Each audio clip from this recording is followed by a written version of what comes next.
Brian coming at you from the great state of Louisiana with another episode of Explore the Card. I bring these episodes to you every single Friday at 5 p.m. Central Time. Episode number 26 today. Jumping right along, 26 episodes in. We're going to focus on the 1995 Flair Anticipation. Card number 2 in the insert set. It's a really cool Jordan insert, super colorful Jordan insert set from the 90s.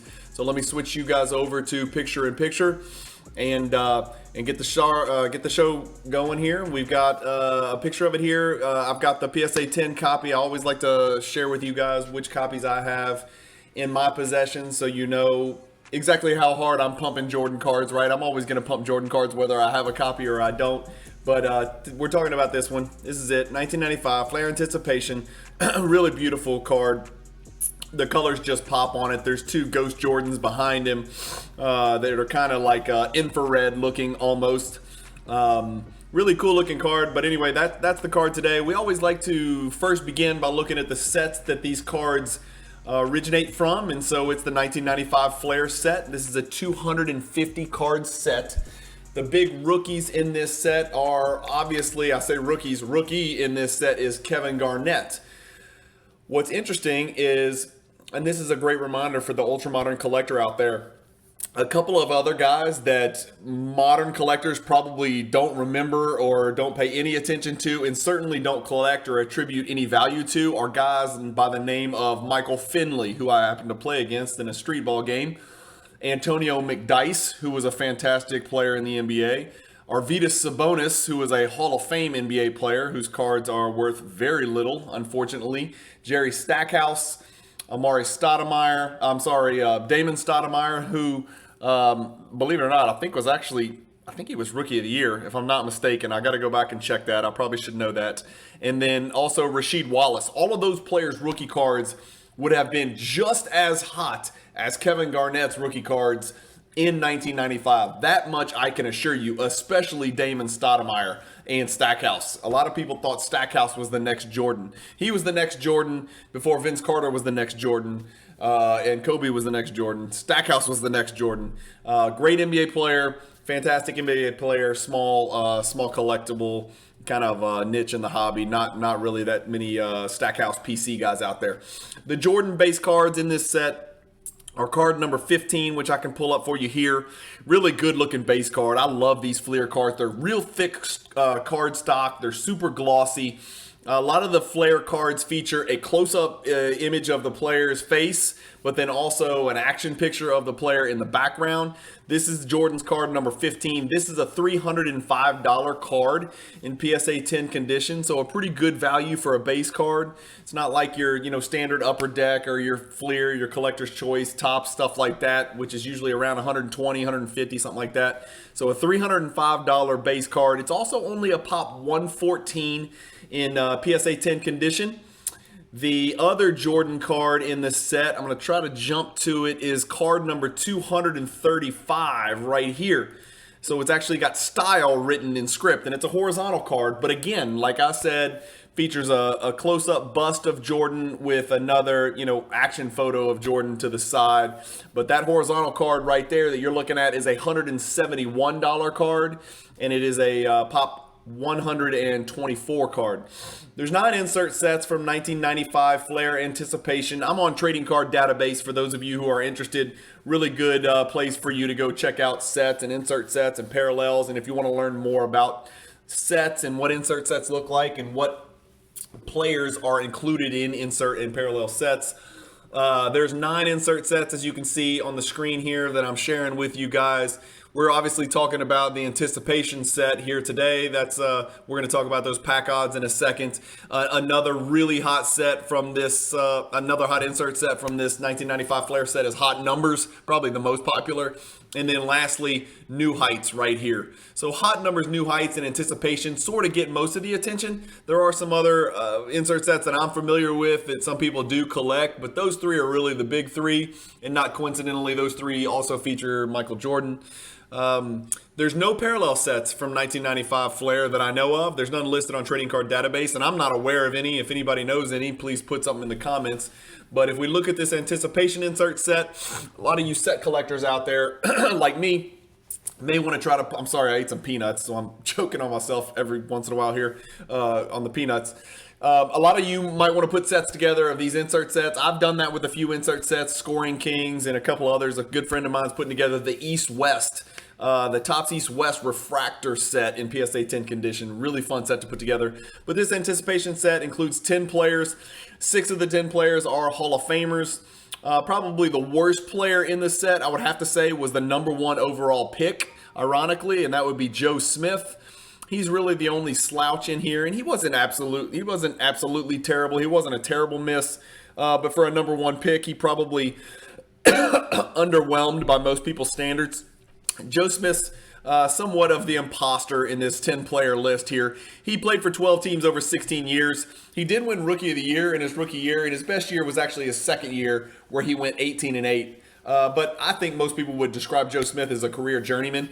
An interesting fact is that Joe Smith is one of the most common names in the world, and he's the only Joe Smith that's ever played in the NBA in 75 years. I just thought that was odd. So there's 2 Irvin Johnsons, but there's only 1 Joe Smith. I just thought that was strange. 2 Isaiah Thomases. I figured there'd be 2 Joe Smiths, didn't you? I don't know. Maybe I'm easily amused by small little details like that. That shows you how nerdy I am.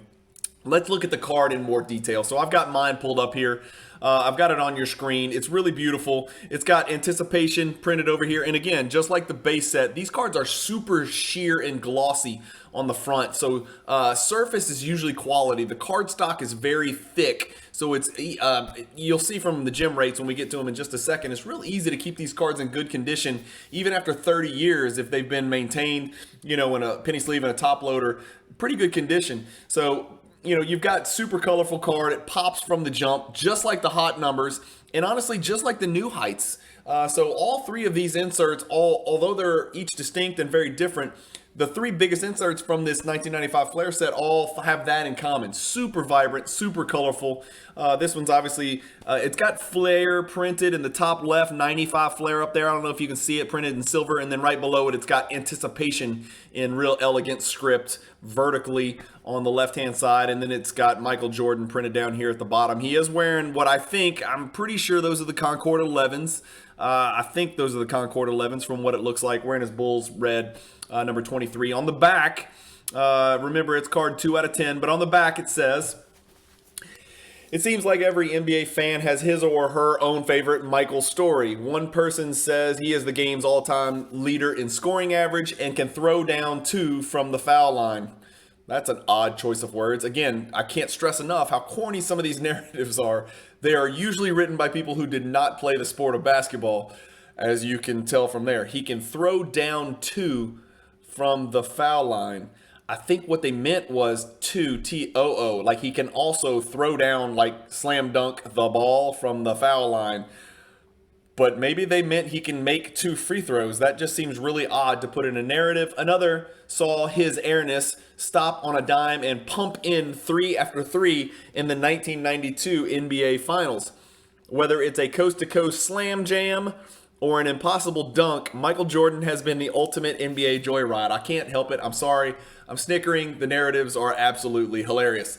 Let's get to give the people what they want and start looking at the pop report, okay?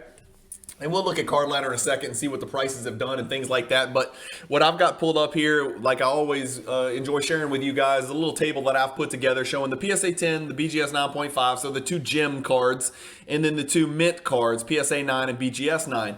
The things that jump out to me is that there's over twice as many BGS 9.5s as PSA 10.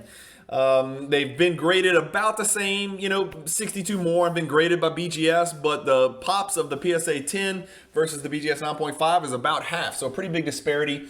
And part of that's attributed to, not surprisingly, the 27% gem rate for PSA 10, but over 52% have graded BGS 9.5 that have been submitted for grading. That's eye-popping. And again, this goes back to what I just mentioned earlier, that the card is easy to maintain in good condition because it is thick card stock, the edges are razor sharp out the pack, and it's got a nice sheer surface on the front and back, super, super high gloss. And that's why 52% have graded BGS 9.5 at Beckett. If you combine the BGS 9.5 and the BGS 9, look at that. That is 84%. There's an 84% chance your card grades mint or better. That's a pretty big number for a card that's this old. And that's with a lot of people submitting these cards recently, as we're about to see. If we look at the PSA 10, the value, the pop is half, the value is more than double. Right, so that's reflecting, the pop comparison and just the fact that PSA has been on a hot run lately, and they've kind of taken the lead as the premier grader in the market by a large margin, which seems to be growing. By the way, the highest PSA 10 that ever sold was $2,500. 4 PSA 10s have sold in the last 6 months for an average of about $1,600, and there's been a 2% increase in the PSA 10 value of this card over the last 6 months. There's only been 4 PSA 10s and 4 BGS 9.5s added to the pop report over the last year, a little bit over a year, about 13 months. There's been 9 BGS 9.5 sold, so about twice PSA. That's not surprising. There's about twice as many. There's been only 3 BGS 9s, but also 9 PSA 9s sold in the last 6 months. But this chart should give you guys an idea. Another thing that does stand out is that while the PSA 10 has gone up 2% over the last 6 months, the BGS 9.5 has gone down 34% over the last 6 months. That is a disparity that I can't really explain. Usually these two grades, while they don't move at exactly the same percentages, they tend to move kind of incongruity. They're usually correlative, their gains or their losses. So this is a pretty big disparity between a slight gain, a little minuscule gain for PSA 10, and a pretty noticeable drop in the value of a BGS 9.5. So both pops have increased by 4. The pop for the PSA 9, as you can see, most people are trying to grade these cards in PSA condition. They want a PSA slab anticipation card. So you'll see, 28 people have swung and missed at that PSA 10. 4 have received a 10, and only 28 in the last 13 months have received a PSA 9. This is a lot of people that dig these cards out, post last dance, send them in, and we're still getting those cards back. I mean, PSA is about 15 months on turnaround time from bulk and value orders that were sent before the shutdown. One day we'll look back and laugh and look at the shutdown and this PSA shutdown, and an amusement, hopefully. But anyway, so in addition, there are no black labels of this card. There are 4 BGS 10 graded copies of this card.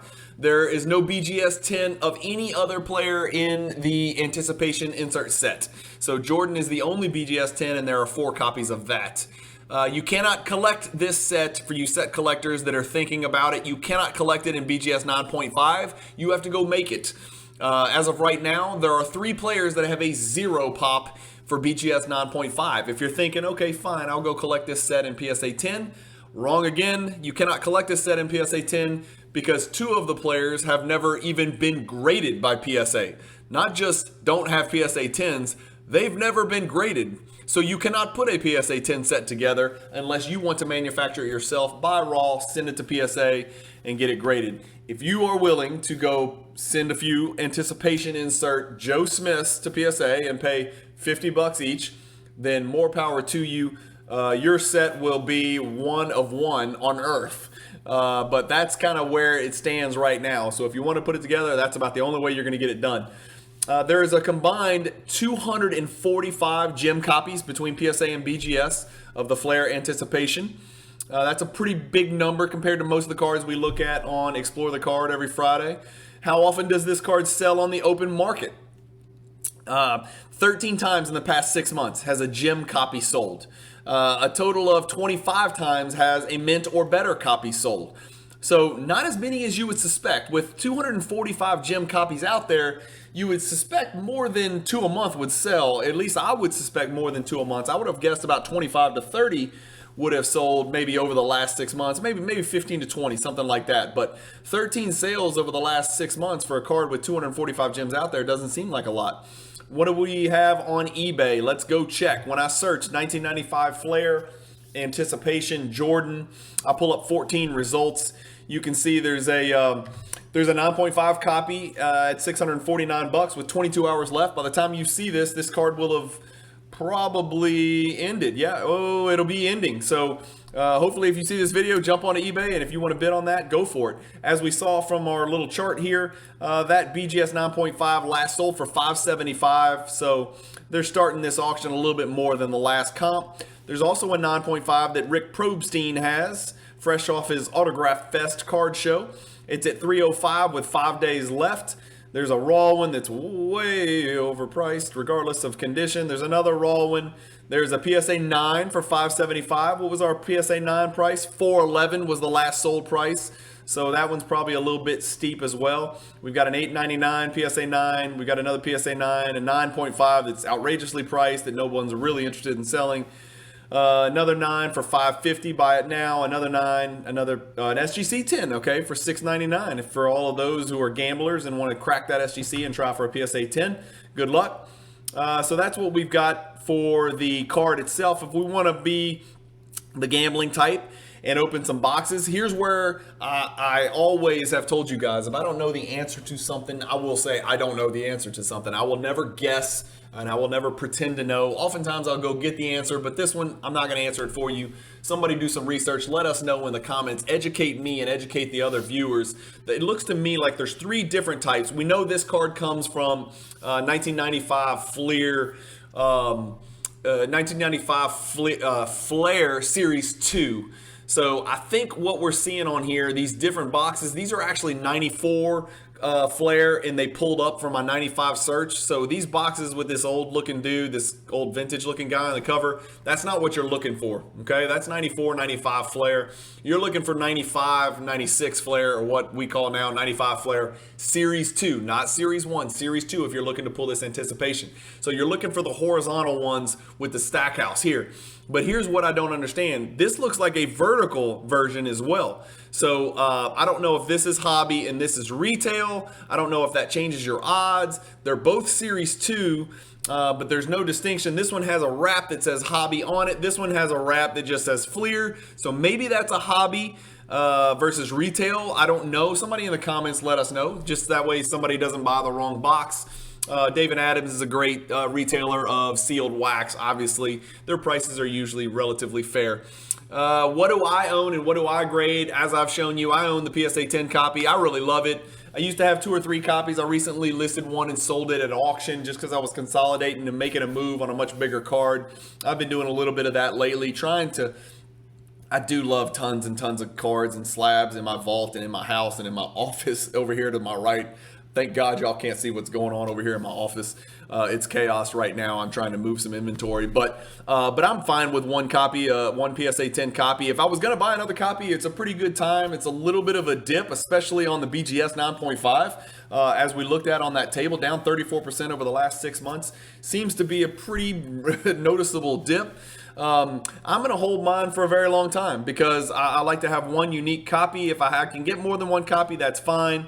But it would have to be a nice steal right now. I'm not really looking to buy another one. I'm certainly not going to sell a PSA 10 because there's only 72 out there and I've got one of them. I've got the PSA 10 pulled up, and this is what I wanted to show you guys. Like we talked about the last 6 months, the card's up 1.89%, so I rounded it to 2%. But if we look at the last 2 years, the card's up 190%. This was a $464 card 2 years ago, and now the card last sold for $1,350. Only a few sales ago, in as recently as January, the card sold for $2,500. That's a big steep jump there. Somebody definitely overpaid for that one because it's probably about a $1,300, $1,400, maybe $1,500, $1,600 card. It's definitely not a $2,500 card. That is for sure.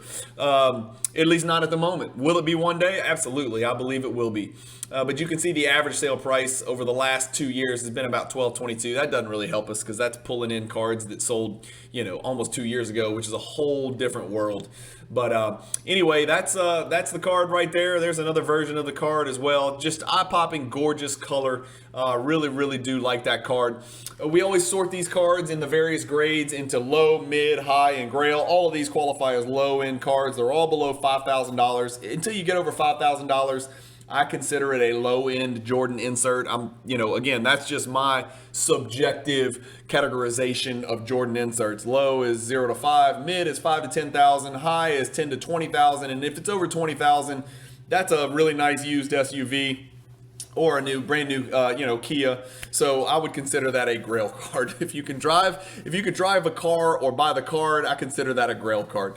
Cards that are similar to this card at the same price and PSA 10 condition. We've got 3 of them for you to peruse. One emanates from the exact same set, the 95 Flair New Heights right here. That is a Pop 88 card. The last one sold for $13.25, so about on the same number.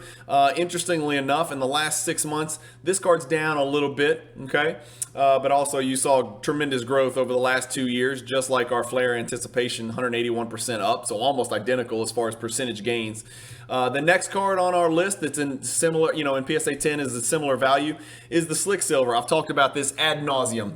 You cannot get a good picture of a Slick Silver. If you do, it'll sell for more. It's just really hard to get a good, clean picture. These cards do have a tendency to yellow. I'm not saying this card yellowed, because even the clear ones, for some reason, do not photograph well. It's an interesting type texture on the card, and it is a see-through, but for whatever reason, they don't photograph well, just like the 93 Ultra Scoring Kings. But the Slick Silver is another card at about the same price, a little under $1,000, so a little bit cheaper card. But this card over the last 2 years also up 165%. So following that same pattern, if we look at the last 6 months, it's up 27% over the last 6 months. So the hell with the dip. The Slick Silver is making a nice run, which is fine for me because I got a buku of these.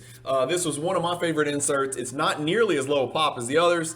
But that's about a $900 card, so a little bit cheaper. And then the last card to compare it to, kind of put it in that Jordan price family, is the Center Stage, which I'm really fond of. I own this. Well, I own all 4 of these cards in PSA 10 condition, but this one I'm really proud of because it's a pretty low pop. This is only a pop 60 card. Over the last year, there's been about 6 of them added, but pop 60 is still pretty dang low. It's up 184% over the last 2 years. Over the last 6 months, it's up 22%. So the hell with the dip. Some Jordan cards are dipping. I can vouch for that. I'm buying them and I'm feeling it when I sell duplicates. So some Jordan cards are dipping, but these last couple that we showed you absolutely are not. If you're asking me which cards I would want in order of priority, if we threw price out just out of what they look like and what they mean, I'm taking New Heights first. I just think this is a beautiful card with the trailing Ghost Jordans. This would be the card that I would take first. It's almost like he's out somewhere in the galaxy in space, like the Star Destroyer or whatever the thing's called, the Death Star exploded behind him.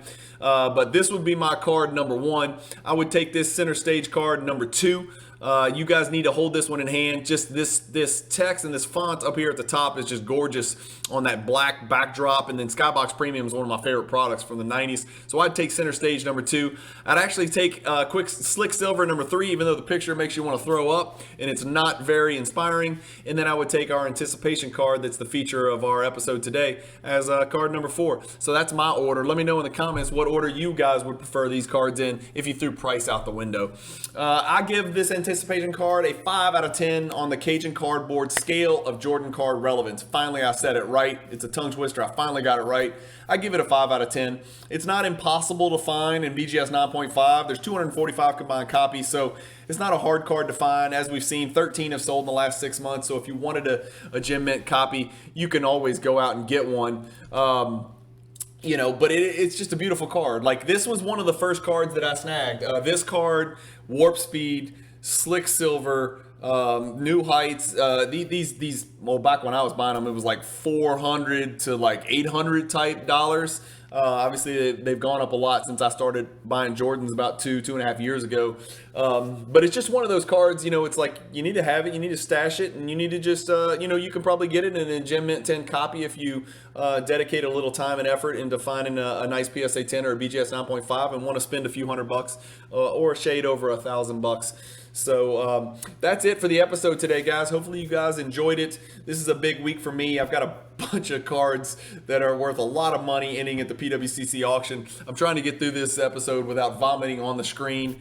But big premiere auction ends for me in a couple of hours. By the time you guys watch this, that auction will have ended. So I'm not going to ask for your prayers because we're talking about cardboard pictures of little people who play sports in shorts. But think about me, and I'm sure I'll have some really fun content after this week concludes because I'll be making some significant purchases in the near future after I pay off some bills and some debts and take care of some family situation stuff on a nice basketball card investment that I made over the last 2 or 3 years.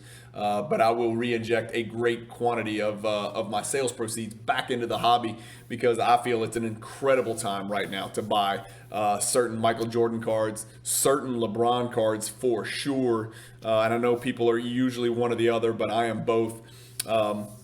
I don't think Doncic cards are priced accurately. I think there's been a pretty significant recession in the value of those cards. And then Giannis is another guy that I'd like to look at. Hopefully his cards will dip a little bit now that he got bounced by the dirty, cheating Celtics.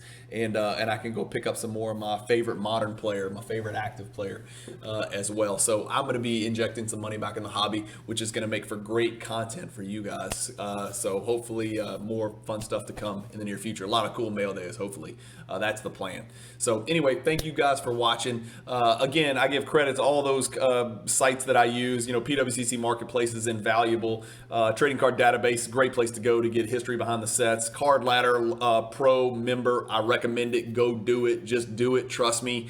The sales history feature that they added with Card Ladder 2.0 makes it a absolute no-brainer. If you want to do this from an investor standpoint or just from a learning more about the hobby standpoint, you need to go get Card Ladder Pro and become a member. And then obviously eBay is where I still find a few cards, not many anymore, to be honest with you. They kind of piss me off and it's kind of become a pain in the butt platform. I'd much rather buy on PWCC or Golden or Heritage or off Instagram or Facebook, preferably, to be quite honest with you. That's become my platform of purchase and sale du jour. So anyway, thank you guys for watching. Keep collecting. Stay positive in the hobby. Tune in for these episodes every single Friday, and I appreciate you watching. Peace.